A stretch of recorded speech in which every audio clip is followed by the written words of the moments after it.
বিসমিল্লাহির রহমানির রহিম। আসসালামু আলাইকুম। সুপ্রিয় শিক্ষার্থীবৃন্দ, কেমন আছো তোমরা? আশা রাখছি ভালোই আছো। বর্তমান যে করোনা পরিস্থিতি, তার সাথে আমরা সমন্বয় করে চলতে শিখেছি। তার সাথে প্রত্যেকটা কার্যক্রম কীভাবে কী চলতে হবে, আমাদের দৈনন্দিন জীবনযাত্রার কোনো কিছু থেমে থাকার নয়, সেটা আমরা অ্যাডজাস্ট করে চলতে পারছি। তার সঙ্গে পড়াশোনাটা মূল, এটার সঙ্গে নিয়েই আমরা চলছি। আর শিক্ষার্থীবৃন্দ, পড়াশোনার থেকে দূরে না থেকে আমরা পড়াশোনা বিষয়ক কার্যক্রম শুরু করি। আজকে তোমাদের সঙ্গে গুরুত্বপূর্ণ একটা গল্প, তোমাদের গদ্য সাহিত্য থেকে একটা উল্লেখযোগ্য গল্প থেকে আলোচনা করব। সেটা একাদশ দ্বাদশ শ্রেণী, 2 শ্রেণীর জন্যই উল্লেখযোগ্য। গল্পটির নাম আমি এখানে দিয়ে দিয়েছি রেইনকোট। একটি মুক্তিযুদ্ধ ভিত্তিক গল্প। মুক্তিযুদ্ধের তৎকালীন ঢাকার যে শেষ সময়ের যে পরিস্থিতি, তারই ঘটনা বর্ণনা উঠে এসেছে এই গল্প গ্রন্থে। তোমাদের যে গল্প শুরু করার পূর্বে সবরুন্নেসা মহিলা ডিগ্রি কলেজ কর্তৃক অনলাইন যে ভিত্তিক ক্লাস কার্যক্রম, তাকে সেই কার্যক্রমের সঙ্গে তোমাদের সম্পৃক্ত রেখে স্বাগত জানাচ্ছি তোমাদের। আজ বাংলা যে রেইনকোট গল্পটি আমরা আলোচনা করতে যাচ্ছি, শুরুতেই আমরা গল্পের লেখক পরিচিতি দিয়েই শুরু করতে যাচ্ছি। যে কোনো গল্প উপন্যাস পড়তে গেলে তার লেখক সম্পর্কে একটা সার্বিক ধারণা আমাদের অবশ্যই গ্রহণ করতে হবে। না করলে দেখা যায় আমরা অনেক প্রশ্ন থেকে আমরা আড়ালে চলে যাব, সে প্রশ্নগুলোর উত্তর দিতে পারবো না। বিভিন্ন গল্পর জন্ম তারিখ, লেখকের মৃত্যু তারিখ, তার উল্লেখযোগ্য গ্রন্থের উপন্যাস, গল্প, কবিতা, যে যে বিষয় যে লিখেছেন তার সেই গুরুত্বপূর্ণ অনুষঙ্গগুলো আমাদের আলোচনায় অবশ্যই সম্পৃক্ত করতে হবে। যেহেতু রেইনকোট, এই গল্পটির নাম শুনেই তোমরা হয়তো মনে করছো রেইনকোট, একটা রেইনকোটকে কেন্দ্র করে কেন একটা গল্প গড়ে উঠল। অবশ্যই এর পিছনে কিছু উল্লেখযোগ্য কারণ তো আছেই। গল্পের নামকরণের সার্থকতা কী, গল্পটা পড়তে পড়তে আমরা বুঝতে পারবো নিশ্চয়ই। গল্পটা একটা প্রতীকী গল্প। তার পূর্বে এসো আমি তোমাদের সঙ্গে যে বিষয়টা আলোচনা করতে চাচ্ছি, লেখক পরিচিতি দিয়ে শুরু করছি। লেখক মোহাম্মদ আখতারুজ্জামান ইলিয়াস। রেইনকোট গল্প আখতারুজ্জামান ইলিয়াসের লেখা। ওনার জন্ম কত সালে, জন্ম সালটা, মৃত্যু সালটা, পাশাপাশি দুটো সালটাই আমাদের জন্য গুরুত্বপূর্ণ। জন্ম 1943 সালে 12ই জানুয়ারি গাইবান্ধার বটিয়া গ্রামে মামাবাড়িতে। আগের যে জন্ম দেখা যাচ্ছে মামাবাড়িতেই জন্মগ্রহণ করেছিলেন উনি, বটিয়া গ্রামে মামাবাড়িতে। মৃত্যু হয়েছিল পাশাপাশি, মৃত্যু সালটা 1957 সালের 4 জানুয়ারি ঢাকায়। জন্মসাল আর মৃত্যু সাল, এই দুটো সাল পাশাপাশি, একটা 43 একটা 57, 1943 আর 57 দুটো সালই তোমরা মনে রাখবে। আর পিতৃনিবাস, যেহেতু তার মামাবাড়িতে জন্ম হয়েছিল, পিতৃনিবাস ছিল বগুড়া শহরের উপপ্রান্তে নারুলি গ্রামে। পিতা PM ইলিয়াস, মাতা মরিয়াম ইলিয়াস। পেশা অধ্যাপনা, উনি বাংলা বিষয়ে অধ্যাপক ছিলেন। অধ্যাপনা কাজে উনি লিপ্ত ছিলেন। ওনার সাহিত্যকর্ম খুবই সামান্য। আমরা ওনার সাহিত্যের গ্রন্থ সংখ্যা অনেক বেশি না, তিনি লেখা বেশি, গ্রন্থ সংখ্যা বৃদ্ধির দিকে অন্যান্য মনোনিবেশ দেননি। উনি দিয়েছিলেন তার জোর দেননি, উনি দিয়েছিলেন গুণগত মানের দিকে জোর দিয়েছিলেন। যে লেখাটা উনি লিখবেন তা যেন কালোজয়ী হয়, তা যেন মানুষের মনে একটা আবেগ, একটা গুরুত্বপূর্ণ স্থান দখল করতে পারে, এই দিকে ওনার নজর ছিল। উনি কখনোই সংখ্যা বৃদ্ধির দিকে নজর দেননি। এই জন্য ওনার সাহিত্যকর্মে আমরা দেখতে পাই 5টি মাত্র গল্প। এই 5টি গল্প তার ভিতরে গল্প সংখ্যা ছিল 5টি গল্প, 28টি গল্প ছিল। 5টি গল্প গ্রন্থের ভিতর কয়টা ছিল? 28টি গল্প গ্রন্থগুলি কি ছিল? জাল স্বপ্ন, স্বপ্নের জাল বলে যায়, জাল, খবি, আরও অনেক কয়েকটি উল্লেখযোগ্য ছিল, দুধে ভাতে উৎপাদ ইত্যাদি ইত্যাদি। তারপর আর ওনার উপন্যাস সংখ্যা ছিল মাত্র 2টি। সেটা ছিল কি? উপন্যাস মাত্র 2টি, চিলেকোঠার সিপাই আর খোয়াবনামা। চিলেকোঠার সিপাই আর খোয়াবনামা। আর প্রবন্ধ সংখ্যা ছিল মাত্র 1টি, সে একটি প্রবন্ধ কি সংস্কৃতির ভাঙা সেতু। ওনার যে গল্পগ্রন্থ আমরা জানলাম, গল্পগ্রন্থ মাত্র 5টি, এই 5টি তার উল্লেখযোগ্য। এর ভিতরে যে গল্পগুলি লিখেছিলেন তার থেকেই আমাদের পাঠ্য আমরা যে রেনকোটটা পেয়েছি সেই পাশাপাশি আমরা সেটাও জেনে নিই।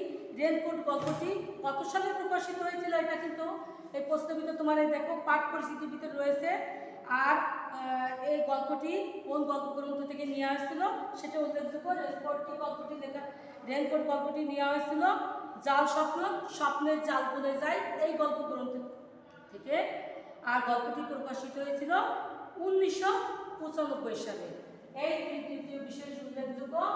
আর হচ্ছে সব থেকে উল্লেখযোগ্য উপন্যাস দুটি চিলেকোঠার সেপাই আর খবনামা।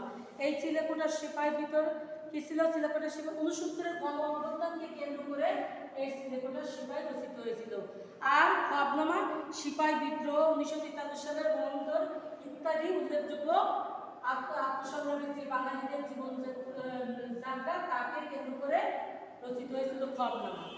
আর এই গল্পগ্রন্থের ভিতর যেটা আমরা পাচ্ছি, আমরা যে কোনো গল্প পড়তে গেলে গল্পের উল্লেখযোগ্য রাইটারের লেখকের নাম, তার পিতামাতার নাম, স্থানের নাম, পাশাপাশি গল্প উপন্যাস। আর দেখা যাচ্ছে আমরা পড়ব কি গল্পের প্রথম লাইন। আমি সবসময় এটা বলে থাকি গল্পের প্রথম লাইন এবং শেষ লাইন যেটা উল্লেখযোগ্য। এই প্রথম লাইন শেষ লাইনটা তোমরা আন্ডারলাইন করে রাখবে। যে কোনো তোমার প্রশ্নের ভিতরে দেখা যাচ্ছে তুলে দিতে পারে প্রশ্নের লাইনটা, গল্পের কততম লাইন, কোথা থেকে নেওয়া হয়েছে, কোন গল্প থেকে, এরকম প্রশ্ন থাকতে পারে। আর যে উল্লেখযোগ্য যে চরিত্রগুলি দেখা যাচ্ছে আর শব্দ অর্থ পাঠ পরিস্থিতির ভিতর কত সালে সেই উল্লেখযোগ্য এই গল্পটা কোথা থেকে নেওয়া হয়েছে, কোন সালে রচিত, এই সবগুলি দেওয়া থাকে। আর গল্পের সামগ্রিক একটা প্রেক্ষাপটের বর্ণনা পাঠ পরিস্থিতি থাকে। এইগুলো আমরা পড়ে নিয়ে তারপরে গল্পটা পড়া শুরু করব। তাহলে ইনশাল্লাহ গল্পটা আমরা ভালোভাবেই পড়তে পারবো, নিশ্চয়ই জানতে বুঝতে পারবো। রেনকোট গল্পটি কত সালে কথা আমি বললাম 1995 সালে, এটা আমরা জানবো। এটা কিন্তু একটা প্রশ্নের ভিতরে পড়ে। আর গল্পটি জাল স্বপ্ন, স্বপ্নের জাল ভুলে যায়। এই গল্প জাল ভুলে যায়, জাল স্বপ্ন স্বপ্নের জাল গ্রন্থ থেকে নেওয়া হয়েছে। আর এই যে গল্প মুক্তিযুদ্ধের শেষ সময় মুক্তির গল্প কি আছে? মুক্তিযুদ্ধের শেষ সময় মুক্তিযোদ্ধাদের গেরিলা আক্রমণের ঘটনা বলিত হয়েছে। তখনকার মুক্তিযুদ্ধের যে সময়টা ছিল তার শেষ সময় ঢাকার যে পরিস্থিতি গেরিলা আক্রমণের, তখন পাকিস্তানি বাহিনীদের ভিতর যেরকম একটা মানসিক চাপ, একটা পরিস্থিতি আমরা দেখতে পাই, তখনকার তৎকালীন সময়ের যে প্রেক্ষাপট এই গল্পের এই লাস্টে গেরিলা যুদ্ধের আক্রমণের যে পরিস্থিতি সেটাই বলিত হয়েছে এই রেনকোট গল্পে। আর রেনকোট নামটি একটা প্রতীকী নাম। কেন প্রতীকী নাম? এই রেনকোটের তাৎপর্য কতখানি, গুরুত্ব কতখানি, কেন ওই নামটি রেনকোট হলো, সবই আমরা আস্তে আস্তে পড়তে পড়তে পর্যায়ক্রমে জানতে পারবো নিশ্চয়ই। আর একটা বিষয় এটা পড়ি, গল্পের উপজীব্য কী ছিল? এই গল্পের উপজীব্য রেনকোটের 1971 সালে ঢাকার যে তখনকার পরিস্থিতি আমি পূর্বেই বললাম, সেই পরিস্থিতিটাই বর্ণিত হয়েছে। আর পাকিস্তানিদের অত্যাচারের মাত্রাটা কত তীব্র থেকে তীব্রতার পরিস্থিতি হলে গেরিলা আক্রমণ বারবার লাস্টের দিকে সংগঠিত হতে হতে তাদের যে যখন মানুষের দেওয়ালে পিঠ থেকে যায়, মুক্তিযোদ্ধারা তখন সমস্ত জীবন পণ লাঠি সোটা যার যাতে ছিল সেইভাবে তারা ঝাঁপিয়ে পড়েছিল যুদ্ধে। তাদের জীবনের আর কোনো ভয় ছিল না, কারণ তাদের আত্মরক্ষা, দেশ রক্ষা, তাদের নিজেদের রক্ষা করার একটা সময় চলে এসেছিল। সেই জন্য তৎকালীন সময় যে লাস্টের যে শেষ সময় পরিস্থিতি সেটাই বর্ণিত হয়েছে এই গল্পে। মুক্তিযুদ্ধ রাজাকারদের একটা ভূমিকাও আমরা এই গল্পে উল্লেখযোগ্য ভূমিকা দেখতে পাবো। তখনকার সময় রাজাকারের ভূমিকা কেমন ছিল সেটা আমরা কম বেশি জানি। এই গল্পেও তার কিছুটা আজ আমরা অবশ্যই পাবো সেটা পড়তে পড়তে। প্রফেসর বাঙালিদের জীবনযাত্রা, বাঙালিদের তখনকার জীবনযাত্রা কেমন ছিল, ভীত সংগ্রস্ত ইতস্ত একটা ভাব ছিল, সেই পরিস্থিতিরও আমরা দেখতে পাবো এর ভিতরে। আর এর ভিতরে উল্লেখযোগ্য কিছু চরিত্র আছে। তা কেন্দ্রীয় চরিত্র হচ্ছে নুরুল হুদা, যাকে কেন্দ্র করে এই ঘটনা, যাকে কেন্দ্র করে গল্প আবর্তিত হয়েছে। একটা প্রথম থেকে শুরু করে একটা লাস্ট লক্ষ্যে পৌঁছে একটা রেনকোট নামের সার্থকতা আমরা পেয়েছিলাম এই নুরুল হুদাকে কেন্দ্র করে। নুরুল হুদা ছিল প্রথম অবস্থায় আমরা গল্প পড়তে যেয়ে দেখতে পাবো ভীত প্রকৃতির একজন, ভীত সন্ত্রস্ত একজন ব্যক্তি। যার ভিতরে জড়তা, ভয় ভয়, আতঙ্ক, পাকিস্তানি বাহিনীরা এই ধরো এগুলো একটা মানসিকতা। কিন্তু লাস্ট পর্যায়ে এই ব্যক্তি কেমন সাহসী হয়েছিল, কেমন অত্যাচার, তাকে আর অত্যাচার মনে হয়, সমস্ত মানে বিদ্রোহ একটা মনোভাব, সাহসিকতা, সমস্ত কিছুই সংমিশ্রণ পরিশেষে আমরা দেখতে পাবো প্রথম দিকে নুরুল হুদা আর শেষের দিকে নুরুল হুদার ভিতর বিস্তর ফারক, যেটা এই গল্পের সার্থকতা বহন করেছিল। আর অবশ্যই আরেকটা বিষয় গল্পটা পড়ার পূর্বে আমরা গল্পটা পড়ে কী কী শিখবো সেটাও পূর্বে জেনে নিই, তারপর গল্পটা পড়া শুরু করি। গল্পটা পড়লে আমরা শিখতে পাবো বাংলাদেশের মুক্তিযুদ্ধে সম্পর্কে জানতে পারবো, আর মুক্তিযুদ্ধ চলাকালীন সময় ঢাকার পরিস্থিতি সম্পর্কে ধারণা লাভ করবো। বললাম যেটা এদেশীয় দালাল ও রাজাকারদের কর্মকাণ্ড সম্পর্কে আমরা জানতে পারবো। রাজাকাররা যে কী কর্মকাণ্ড ঘটিয়েছিল, তখনকার সময় কী পরিস্থিতির সৃষ্টি করেছিল, পাক হানাদার বাহিনী থেকে রাজাকারের গুরুত্ব, এবার রাজাকারও কোন দায়ী ছিল না তার পরিস্থিতি আমরা গল্প করতে করতে পেয়ে যাচ্ছি। মুক্তিযুদ্ধের সময় পাকিস্তানি বাহিনীর নির্যাতন নিপীড়ন সম্পর্কে জানতে পারি। পাকিস্তানি বাহিনীর যে নির্মম একটা যাতনা ছিল, যে যন্ত্রণা, যে অমানসিক অত্যাচার যা আমরা দেখেছিলাম, তাও আমরা দেখতে পাবো এই গল্পের ভিতরে। সংগ্রামী চেতনা এবং স্বাধীন বাংলাদেশের স্বপ্ন বাস্তবায়নে বাঙালির আত্মত্যাগ সম্পর্কে জানতে পারবে। বাঙালিরা যে আত্মত্যাগ করতে পারে, জীবনকে তুচ্ছ করতে পারে, বিলীন করতে পারে, হাসি মুখে জীবনকে বিলিয়ে দিতে পারবে, তারও প্রমাণ আমরা এই গল্পে পেয়ে যাব। আরেকটা কারণ দেখুন, মুক্তিযুদ্ধের সময় বাঙালির বিদ্যুৎ সন্ত্রস্ত ও বিপর্যস্ত জীবন সম্পর্কেও আমরা জানতে পারবো। মানে প্রতিনিয়ত একটা ভয়, এই বুঝি বোমা এসে পড়লো, এই বুঝি এসে গুলি এসে বুকে লাগলো, এই বুঝি হানাদার বাহিনীরা ধরে নিয়ে গেলো, এই বুঝি আমাদের মা বোনের উপর নির্মম নির্যাতনের জন্য বাড়িতে আক্রমণ করে তাদের ধরে ক্যাম্পে ধরে নিয়ে গেলো, এমন বিভিন্ন রকম একটা ভীতি, একটা যন্ত্রণা, একটা কষ্ট মানুষের মনে প্রতিনিয়ত বয়ে চলছিল তৎকালীন সময়। আর এর ভিতর কিছু চরিত্র বা একটা গল্প সৃষ্টি করতে গেলে একটা গল্পের ভিতরে বিভিন্ন উল্লেখযোগ্য চরিত্র থাকে, যেগুলোর ভিতর চরিত্রগুলো সম্পর্কেও একটা ধারণা আমাদের পেতে সর্বাগ্রে নিয়ে রাখা উচিত গল্প পড়ার পূর্বে। এর ভিতরে উল্লেখযোগ্য চরিত্র কিছু গল্পকথক ছিলেন এখানে যাকে কেন্দ্র করে গল্পটা আবর্তিত হয়েছে। যেই গল্পটাকে বয়ে নিয়ে চলেছে, প্রথম অবস্থায় একরকম, মাঝামাঝি একরকম, পরিসমাপ্তিতে যা পরিণতি আর একরকম ঘটলো, তাই মূলধারার মাধ্যমে এই হচ্ছে গল্পের কেন্দ্রীয় চরিত্র, মূল চরিত্র এবং কথক গল্পকথক। আর এরা লেকচারার, কেমিস্ট্রির লেকচারার ছিলেন যিনি, ঢাকা কলেজের কেমিস্ট্রি লেকচারার ছিলেন। নুরুল হুদার স্ত্রী, নুরুল হুদার পাশাপাশি তার স্ত্রী এবং তার 2 সন্তান ছিল। নুরুল হুদার 2 সন্তান, ছেলের বয়স ছিল 5 আর মেয়ের বয়স 2.5 বছর। আর নুরুল হুদার ছিল এক শ্যালক যার নাম ছিল মিন্টু। সেই এই গল্পের মুক্তিযোদ্ধা চরিত্র, যাকে কেন্দ্র করে নুরুল হুদা যাকে রেনকোটটা গায়ে দিয়ে সাহসী ব্যক্তি হয়েছিল, সেই হচ্ছে মিন্টু। প্রিন্সিপাল ছিলেন ডক্টর আব্বাস আহমেদ, তিনি ছিলেন পাকিস্তানপন্থী। ইনার মন মানসিকতা সবসময় পাকিস্তান সমর্থক ছিলেন, পাকিস্তানের ইচ্ছা করেছিলেন। পিয়ন ছিলেন ইসাক মিয়া, সেও ছিল পাকিস্তানপন্থী। এটি যখন দেখলো যে এই দেশের পরিস্থিতি ভয়াবহ অবস্থা, পাকিস্তানিরা শাসন ক্ষমতা আসতে পারে এমন একটা আভাস পেলে ইসাক মিয়া উর্দু ভাষায় কথা বলতে শুরু করলো এপ্রিল মাস থেকে। উর্দুর প্রফেসর ছিলেন আকবর সাদিক, আর উর্দুর প্রফেসর ছিলেন আকবর সাদিক। আরেকজন উল্লেখযোগ্য আব্দুল সত্তার মির্জা, জিওগ্রাফি লেকচারার। এটাও নিয়ত উল্লেখযোগ্য চরিত্র, আব্দুল সত্তার মির্জা, জিওগ্রাফি লেকচারার। নুরুল হুদার এখানে বাসা বদলের বিষয়টা এসেছিল, যেহেতু ভিক্ষু প্রকৃতির নুরুল হুদা ছিলেন। বারবার যখন এক এক জায়গায় এক একটা ভয় আতঙ্ক সৃষ্টি হলে সেখান থেকে বাসা চেঞ্জ করেছেন, এভাবে বাসা চেঞ্জ করেছেন। উনি কয়বার বাসা চেঞ্জ করেছেন? 4বার উনি বাসা চেঞ্জ করেছিলেন। আর উল্লেখযোগ্য কিছু বিষয় আছে এখানে, বিভিন্ন তথ্য কণিকায় দেখবো, সেটা পড়বো। তার পূর্বে আমি বিভিন্ন তথ্য কণিকা সম্পর্কে একটা ধারণা দিব। গল্পের দরজা সম্পর্ক, এখানে কয়েকটা মাসের উল্লেখ আছে, মাস আছে 3টি মাসের উল্লেখ, এপ্রিল মাস, জুন আর জুলাই। আর তারিখ, একটা উল্লেখযোগ্য তারিখ আমরা এখানে পেয়েছিলাম 23শে জুন। আর দিক সম্পর্কে এসেছে, স্থান সম্পর্কে এসেছে। 9টি স্থানের উল্লেখ আমরা এই গল্পে পাবো। 6টি বাংলাদেশে আর 3টি আছে পাকিস্তানে। বাংলাদেশের 6টি স্থান আছে Mirpur, Asad Gate, New Market, Moghbazar. আর 2টি জেলার কথা উল্লেখ আছে এখানে, দিনাজপুর আর রংপুর। আর পাকিস্তানের 3টি স্থান, পাকিস্তান, বেলুচিস্তান, পাঞ্জাব। রেডিও চ্যানেলের একটা উল্লেখ আছে, BBC রেডিও চ্যানেল। আর আছে বিশিষ্ট ব্যক্তি সম্পর্কে আছে কিসিঞ্জার, ইনার সম্পর্কে আমেরিকার তৎকালীন সময় পররাষ্ট্রমন্ত্রী ছিলেন।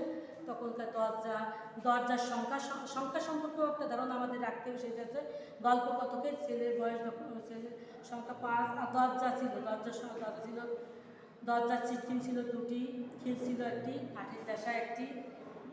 আর দুর্গত যখন বাসে যাচ্ছিলেন তখন যাত্রীর সংখ্যার বিষয়টা এখানে একটা সংখ্যার বিষয়গুলো দেখা, সংখ্যার বিষয়গুলো এই কারণে বলছি, এখানে বিভিন্ন প্রশ্নের সময় ভিতর থাকতে পারে। ওগুলো যে ঘরেতে ঢুকছিলেন তার দরজার সংখ্যা কয়টি ছিল, দরজার সংখ্যা 1টি ছিল, দরজার সিটকিন ছিল 2টি, দেশা ছিল 1টি, এরকম থাকতে পারে। সেই জন্য আমরা কোনো কিছুই তুচ্ছ করে দেখবো না, আমরা যেখানে যা পাই সেটা আন্ডারলাইন করে রাখবো, দেখবো এবং সেইভাবেই গল্পটি পড়বো। রেলকোট গল্পটি তাহলে এবার মোটামুটি একটা ধারণার পর এখানে আরও কিছু কথা প্রসঙ্গে আসবে, যেটা আলমারির সংখ্যা আছে 10টি। এইগুলো গল্প করতে করতে ধারণাগুলি আমি দিয়ে দেবো। কোন অফিসের জন্য কিসের জন্য আলমারি 10টি ব্যবহার করা হয়েছিল। অফিসের জন্য 3টি, জিওগ্রাফির জন্য 2টি, হিস্ট্রি 2টি, ইংরেজি 1টি, বোটানি 2টি, এই 10টি আর সংখ্যা আছে আলমারি। এইভাবে আরও যে বিষয়গুলো থাকবে আমি বলবো, এগুলি তোমরা নোট খাতায় লিখে রাখবে। সংখ্যাগুলো তোমরা যখন গল্পটা পড়তে যাবে সংখ্যাগুলো বের করে নিয়ে যখন যে ক্লাসটা করবে তার যে উল্লেখযোগ্য পয়েন্টগুলো তোমরা লিখে রাখবে। পড়ার সময় ওইটা বের করলে তোমাদের পড়াটা আরও সুন্দরভাবে সহজভাবে মনে গেঁথে যাবে, আর সেইভাবেই তোমরা পড়বে। গল্পটা আমি একটা আলোচনায়, যেহেতু গল্পটি বড়, এক ক্লাসে হয়তো নাও হতে পারে, যতটা সম্ভব আমি এটা আলোচনা করছি। এখানে শুরু করি। গল্পটা হচ্ছে প্রথম লাইনটা দেখো, আমি প্রথম লাইনে ভোর রাত থেকে বৃষ্টি, এই লাইনটা আন্ডারলাইন করে রাখবে।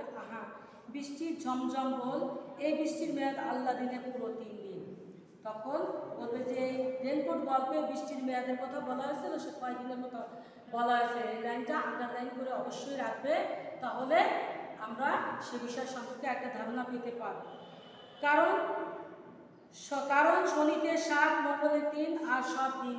এই একটা বৃষ্টির একটা হিসাব আছে, শনিতে 7, মঙ্গলে 3 আর সব দিন।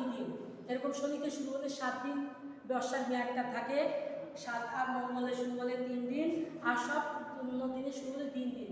এরকম একটা বর্ষার সময় মানুষ একটা ধারণা করে পেতে পারত। এখনকার সময় আবহাওয়ার প্রতি যেমন পরিবর্তন হয়েছিল, তৎকালীন সময় কিন্তু আরও 15-20 বছর, 5-10 বছর আগের কথাই বলি না কেন, তখনও বর্ষার মেয়াদটা এইভাবেই হতো, 7 দিন, 8 দিন, 10 দিন লাগাতার বৃষ্টি লেগে থাকতো। এখন আমরা সেই দিনটা দেখতে পাই না, কেন আবহাওয়ার একটা এমন একটা চেঞ্জ। এবছরই তো আমরা দেখতে পাচ্ছি প্রচণ্ড একটা গরম তাপদাহের ভিতর আমরা যাচ্ছি।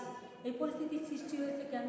আমাদের বিশ্বতে উষ্ণতার সৃষ্টি হচ্ছে, বরফ গলে যাচ্ছে, প্রাকৃতিক একটা বিপর্যয়। আমরা গাছ কেটে ফেলছি, নদী নষ্ট করছি, মানুষ সৃষ্টিতে যানবাহনের ধোঁয়া, এই কথা প্রসঙ্গে কথাটা চলে আসবে তাই বলছি। বিভিন্ন কারণে প্রাকৃতিক যে নিয়মটা সম্পূর্ণ চেঞ্জ হয়ে এরকম বর্ষার দিন হয়তো আমরা এখন আর দেখতে পাই না, কিন্তু আগে এরকমই মানুষ শনিতে শুরু হলে 7 দিন চিন্তা করতে পারতো, মঙ্গলে শুরু হলে 3 দিন আর অন্য দিন শুরু হলে 1 দিন, এরকম ভাবতে পারতো। এই জন্য লেখকের কথায় এই কথাটা আসছে, তখনকার বৃষ্টির প্রেক্ষাপট এমনভাবেই ছিল। যাক সেটা, তখন উনি এরকম একটা বৃষ্টির দিনে নুরুল হুদা চাচ্ছেন যে এরকম দিনে কী করবো, একটু ঘুমিয়ে নিলে ভালো হবে। এই মুহূর্তে দরজায় একটা কড়ানোর শব্দ, একটা কষাঘাত পড়লো শব্দ, সঙ্গে সঙ্গে উনি ধরপড় করে উঠে পড়লেন যে ভয়, আতঙ্ক।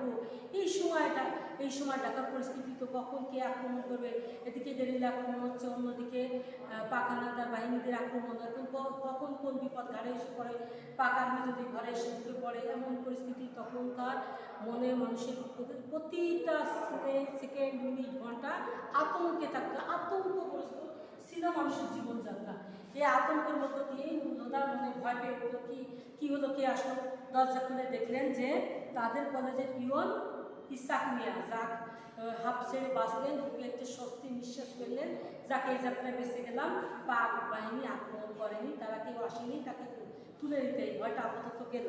কিন্তু পরক্ষণে ইসাক মিয়া বললেন যে প্রিন্সিপাল সালাম দিয়েছে। বিষয়টা শুনতে নিয়ে আবার পরক্ষণে বললেন তলব হয়েছে। সালাম দিয়েছে কথাটা মনে একটা আশ্বস্ত হয়েছিলেন উনি। সালাম দিয়েছে যে স্বাভাবিকভাবে যে ডাকাটা আমরা মানুষকে ভদ্রবেশে যে ডাকাটাকে সালাম দিয়ে এইভাবে আমরা ডেকে থাকি মানুষকে, কিন্তু যখন তলব করার ভিতরে একটা হুকুমের সুর, এই একটা সুরের ভিতরে তার ভিতরে একটা ভয় কাজ করতে লাগলো। তলব কে আছে, কর্নেল সাহেব এসেছেন, ট্রান্সফরমার কলেজের গেটে, ঢাকা কলেজের গেটে পড়েছে, ওখানে প্রিন্সিপালের বাড়িতে বোম ফেলেছে মিসক্রিয়েন্টরা। এই কথাগুলো ইসাক মিয়া বললেন আপনাকে তলব করেছে, দ্রুত আসতে হবে। এখন এ বললে কে মেরেছে, কে বোমা মারলো, কে, তা বললো আমি বলতে পারবো না, তাই এখানে কিছু দেখবো উর্দু ভাষার কথাগুলো আছে। আজ যদি আমরা 71 সালে স্বাধীন না হতাম, 52 ভাষা আন্দোলন না হতো, তাহলে আমাদের এই উর্দু ভাষায় কথা বলতে হতো। ক্যাসে কথার অর্থ কীভাবে, শব্দ অর্থগুলো অবশ্যই এই কারণে বলছি শব্দ অর্থগুলো পড়বে, তাহলে উর্দু ভাষার যে বাংলা রূপ আমরা সব সহজভাবে শিখে যাব। এখানে দেখছি খুব, আমি তুই একটা বলি, খুব আপ কি কহা সত্তা হয়, দেখছো বলতে আমাদের মধ্যে কতটা একটা কষ্ট হচ্ছে। এই ভাষাটাই আমাদের ভাষা হতে যাচ্ছিল। আল্লাহ যা করছেন, আল্লাহর অশেষ মেহরবানি বলতে হয়। আমরা বাংলা পেয়েছি, আমাদের মাতৃভাষা, মধুর ভাষা। এই ভাষায় কথা বলতে, এই ভাষায় কথা বলতে গেলেই আমাদের কেমন একটা লাগছে। তাই এই ভাষাগুলো আমাদের, যেহেতু আমাদের বইতে গল্পটা এসেছে, তাহলে এই শব্দগুলোর অর্থ আমাদের অবশ্যই জেনে নিতে হবে। তাহলে শব্দ অর্থের টিকাগুলো তোমরা অবশ্যই পড়ে নেবে। তাহলে বলছে এটা আপনি বলতে পারেন। তাহলে তাকে চা নাস্তার আমন্ত্রণ জানাল ইসাক মিয়া দ্রুততার সাথে। তা বললো যে না, এখন চা খাওয়ার সময় নাই, দ্রুত যেতে হবে আব্দুল সত্তার মিথ্যাকে ধরা। আব্দুল সত্তার মিথ্যাকেও আমাকে তলব করার জন্য যেতে হবে, সেটা তাকেও ডেকেছে। আপনি দ্রুত ফরেন শব্দের অর্থ দ্রুত, এখানে ফরেন উর্দু ভাষা ফরেন আয় মানে দ্রুত, আপনি চলে আসেন, আমি চলে যাচ্ছি। এভাবে সে দ্রুত বেগে ইসাক মিয়া যেভাবে এসেছিল সেভাবে বেরিয়ে গেল। এখানে উর্দু প্রফেসর আমার সাথে আব্দুল সত্তার মিথ্যাকর বলে জিওগ্রাফির লেকচারার, তাকেও তলব করতে হবে। তখন হন্তদন্ত হয়ে ইসাক মিয়া বেরিয়ে যাওয়ার পর নুরুল হুদা বেরিয়ে যাওয়ার জন্য প্রস্তুত হলে তার স্ত্রী আসমা তাকে বললো এই বর্ষার ভিতর কেন বেরোবেন, এত বর্ষার ভিতর বেরোনোর দরকার নেই, বাড়িতেই থাকেন। কিন্তু তার কথা, স্ত্রীর কথা শুনলে তো তার চলবে না। যেহেতু কর্ম একটা চাকরি করে, চাকরিজীবী, তার যদি হেডকোয়ার্টার থেকে কোনো অর্ডার আসে, সেখানে যদি সে রুল ফলো না করে, তাহলে তো সেখানে তার জবাবদিহিতা থাকে, সেখানে তার অনেক প্রশ্নবিদ্ধ হতে হয়। সেই জন্য তার কথা তোয়াক্কা না করে সে বেরোনোর জন্য, ছাতা নিয়ে বেরোনোর জন্য উদ্যোগী হলে বলে এত বর্ষায় তো ভিজে যাবেন, তাহলে মিন্টুর ওখানে রেনকোট আছে, রেনকোটটা গায়ে দেন। মিন্টুর রেনকোট এখানে এসে রেনকোটটা চলে আসলো। কার রেনকোট? মুক্তিযোদ্ধা সেবক ছিল নুরুল হুদার একজন, সে তার রেনকোটটা সে চলে যাওয়ার সময় রেখে গিয়েছিল। সেই রেনকোটটা যখন নুরুল হুদা গায়ে দিলেন, নুরুল হুদার সাইজে একটু শর্ট মিন্টুর থেকে, তার মাথা থেকে পা পর্যন্ত ঝুলে পড়লো। তার 2.5 বছরের ছোটো মেয়ে দেখলো, আব্বু ছোটো মামা হয়েছে, আব্বু ছোটো মামার মতো লাগছে, এমন বললে নুরুল হুদার ভিতরে একটা প্রকম্পিত হয়ে পড়লো, কেঁপে উঠলো অন্তরাত্মা। তাহলে কি আমাকে মিন্টুর মতো লাগছে, তাহলে কি আমাকে মুক্তিযোদ্ধার মতো লাগছে, এমন একটা আতঙ্ক। মানে নুরুল হুদা তো একদম ভীতু প্রকৃতির লোক, সে তো মুক্তিযোদ্ধার মতো লাগলে তাহলে পাকিস্তান বাহিনী তাকে টর্চারিং করবে, তাকে জবাবদিহিতা করতে হবে। এমন পরিস্থিতিতে সে মনে করলো তাকে মুক্তিযোদ্ধার মতো ভয় আতঙ্কে যখন আরেকটু এগুলো, তখন তার 5 বছরের ছেলেটিও বললো হ্যাঁ আব্বুকে তো ছোটো মামার মতোই লাগছে। তখন তার মনে হলো যে নুরুল হুদা একটু ভয়ে আস্তে আস্তে কোনো কথা না বলে বেরিয়ে গেল। রাস্তায় যে দেখে কোনো রিক্সা নাই, চারিদিকে ঝমঝম বৃষ্টি, বৃষ্টির ভিতরে এমন একটা পরিস্থিতি। তখন কি করবে নুরুল হুদা বললো যে এত বৃষ্টির ভিতরে, তখন বাসে উঠে যখন পড়লো, এমন একটা পরিস্থিতিতে বাসে উঠতে যাচ্ছে, তখন আতঙ্ক চারিদিকে একটা, যে বাসের ভিতরে কিছু লোক ছিল, যে 5জন 6জন যে লোক যাত্রীরা তখন তাকে দেখে হয়ে যখন উঠলো, তাকে কোট পরা অবস্থায় ওইভাবে বৃষ্টিতে ভিজে পুরো উঠছে, ওই অবস্থায় দেখে ভয় পেয়ে গেলেন। ভয় পেয়ে গেল নুরুল হুদা। যখন বাসে উঠলো, যাত্রী বেশে ওঠার সময় তখন প্রথমবার 2 জন আর পরের বার 2 জন, এই 5 জন নেমে গেল। নুরুল হুদাকে দেখে হোক যে হোক, নুরুল হুদা যাকে দেখছে তার দিকে সন্দেহ দৃষ্টিতে তাকাচ্ছে, মনে করছে চোর চাকরের দলে এমন সমস্যা করছে, বিভিন্ন রকম চিন্তা ভাবনা করতে করতে উঠে যাচ্ছে। এর ভিতর এক পাক সেনাবাহিনীর একটা লোক গাড়িতে উঠে পড়লো, চারিদিকে এমনভাবে তাকাচ্ছে, নুরুল হুদার ভিতর ভয় আতঙ্ক, সে শক্ত মনে ভয় ভীত হয়েও শক্তভাবে তার দিকে তাকিয়ে থাকলো। চোখে চোখ রাখার পর লোকটি চোখটা নামিয়ে নিল। এইভাবে যেতে যেতে চিন্তা ভাবনা করতে করতে কলেজে যখন সে পৌঁছানোর মধ্যে দেখলো কর্নেল সাহেব কলেজে এসে উপস্থিত হয়ে আছেন। এমন একটা পরিস্থিতিতে আব্দুল সত্তার মির্জাকেও ডেকে আনা হয়েছে, তাকে পাশের রুমে নিয়ে যাওয়া হচ্ছে, তাকে বিভিন্ন বিষয়ে জিজ্ঞাসাবাদ করা হচ্ছে। নুরুল হুদাকেও তেমন জিজ্ঞাসাবাদ করা হচ্ছে যে মুক্তিযোদ্ধা সম্পর্কে সে কিছু জানে কিনা। নুরুল হুদাও অকপটে বলছে সে কিছু জানে না। তাহলে সেদিন যে আপনাদের কলেজে আসলো কয়েকটা কুলি, সে কুলিরাই ছদ্মবেশী মুক্তিযোদ্ধা, তারা যে আলমারি নিয়ে আসছিল তাদের সঙ্গে কথা বলেছিলেন আপনি আর জিওগ্রাফি টিচার আব্দুল সত্তার মির্জা। এই 2 জনকে সেই জন্য টর্চারিং সেলে নিয়ে তাদের বিভিন্ন রকম জিজ্ঞাসাবাদে নুরুল হুদা প্রথম ভয় আতঙ্কে বারবার বলছে যে আমি জানি না। এই পর্যন্ত আসার পর আপনি এদিকে তাদের প্রফেসর ছিল, প্রিন্সিপাল ছিলেন ডাক্তার আব্বাস আহমেদ, উনি ছিলেন পাকিস্তানপন্থী। উনি বিভিন্নভাবে কর্নেলদের এবং পাক সেনাদার বাহিনীদের বিভিন্ন সময় বিভিন্ন পরামর্শ দিয়ে থাকেন যে এই যে পর্ব উনি বলছেন যে পাক হানাদার বাহিনীরা যে বিভিন্ন সময় দেখবেন যে বিভিন্ন গ্রামে গঞ্জে বিভিন্ন জায়গায় শহীদ মিনার হচ্ছে বাঙালিদের উদ্দীপনার একটা উৎস। এই উৎসকে ভেঙে না দিলে বাঙালির মনকে ভেঙে দেওয়া যাবে না। সেজন্য চোখের কাটা, পাক বাহিনীর চোখের কাটা হচ্ছে ওই শহীদ মিনারগুলো সর্বাধিক করে দেওয়ার পরামর্শ দিয়েছিলেন এই ডক্টর আব্বাস আহমেদ। সেই অনুযায়ী পাক বাহিনীরা যখন যে গ্রামে আক্রমণ করেছে, যেখানে আক্রমণ করেছে সর্বাগ্রে তারা শহীদ মিনার ভেঙেছে। এভাবেই নুরুল হুদার প্রসঙ্গে আসতে আরও বিভিন্ন ঘটনার প্রেক্ষাপট এর ভিতরে উল্লেখযোগ্য। মুয়াজ্জিন যখন আজান দিচ্ছেন মসজিদে, একবার নুরুল হুদার বাসার পাশে ছিলেন, অপোজিটে ছিল মসজিদ, সেই মসজিদে মুয়াজ্জিন যখন আজান দিচ্ছেন সবেমাত্র একবার আল্লাহু আকবার বলেছেন, দ্বিতীয় আল্লাহু আকবার বলার আর সুযোগ তিনি পেলেন না। ততক্ষণে পাক বাহিনীর গুলিতে লুটিয়ে পড়লেন সে নিচে। কেননা এইরকম ছিল পাক বাহিনীর অত্যাচার, বিভিন্ন জায়গায় বিভিন্ন ক্ষেত্রে কথাবার্তা বলতে গেলে মানুষের মনে ছিল আতঙ্ক, ভয়, ওরা শুনে ফেলে কিনা, ওরা ধরে নিয়ে যায় কিনা। কোনো ব্যক্তির সঙ্গে কেউ সহজ সাবলীলভাবে কথা বলতেন না। নুরুল হুদাও যেমন বলছিলাম যে ভীতু প্রকৃতির নুরুল হুদা ছিল, যে নুরুল হুদা ছিল লেকচারার আর ছিল ভীতু প্রকৃতির কেমিস্ট্রি টিচার। উনি কোনো কথায় সম্পৃক্ত হতেন না যে পাশে অন্যের পাক হানাদার বাহিনীর দৃষ্টিতে পড়ে যায় এমন একটা সময়, এমন একটা পরিস্থিতি। এই পরিস্থিতিতে নিজেকে বাঁচিয়ে রাখার চেষ্টা করতেন। কিন্তু মুক্তিযোদ্ধা তার শ্যালক, তাকে নিয়েই তার আতঙ্ক, তাকে নিয়েই ভয়। এই জন্য বারবার সে যখনই কোনো বাসায় প্রশ্নবিদ্ধ হয়েছেন পাশের বাসার থেকে, তখনই সে স্থান থেকে তিনি বাসা বদল করেছেন। এভাবে বাসা বদল করেছিলেন উনি 4 বার। তারপরে সে শক্ত হলো না, এইভাবে করতে করতে শেষ পর্যন্ত পরিশেষে এসে কর্নেলের পোস্টের পাক বাহিনীর পোস্টের মুখোমুখি তিনি বলেন যে কেন মুক্তিযোদ্ধাদের সঙ্গে তার যোগাযোগ আছে। সেই পুলিশ 4 জনকে আমরা পুলিশ 4 জনের একজনকে ধরেছি যে নুরুল হুদার নাম বলেছে। নুরুল হুদা মনে মনে প্রথম বললো যে আমি কীভাবে আমার নাম বলে, আমি তো ওদের সঙ্গে তেমন চিনি না। তখন মনে পড়লো নুরুল হুদার কয়েকটি পুলি এসেছিল 10টা আলমারি রেখে যাওয়ার জন্য কলেজে। সেই কলেজের আলমারি রাখার সময় নুরুল হুদা আর আব্দুল সত্তার মির্জাই তাদের সঙ্গে দেখা সাক্ষাৎ করেছিল, কথা বলেছিল।